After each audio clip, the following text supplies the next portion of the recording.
नाराए रिसालत।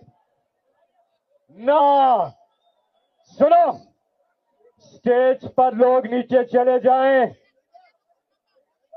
स्टेज पे लोग नीचे चले जाएं, स्टेज पे ओवरलोड हो गया है। आपसे दरखास्त है। और अब हम तकारीर का सिलसिला करते हैं बंद। थोड़ी देर के लिए अली अमीन खान गंडापुर तशरीफ लाने वाले हैं और वो आज के इस तारीखी जलसे को सदारत कर रहे हैं और थोड़ी देर में वो तशरीफ लाएंगे।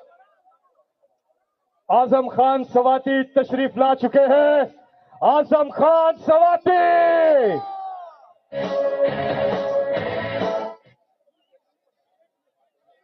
अल्लामा राजा नासिर अब्बास साहब यहां तशरीफ रखते हैं। आलिया हमजा साहिबा यहां तशरीफ लाई हैं। आमिर मुगल जो तहरीके इंसाफ इस्लामाबाद के प्रेसिडेंट हैं, आज के जलसे के मेजबान हैं, इनके लिए पुरजोर तालियां। इनकी सारी ईदें, सारी 14 अगस्त, सारी छुट्टियां जेल में गुजरती हैं। जैसे ही कुछ छुट्टी आने लगती है, इनके बच्चे ने कहते हैं बाबा जेल में खाना लेके आ सकते हैं कि नहीं, क्योंकि इन्हें पुलिस गिरफ्तार कर लेती है।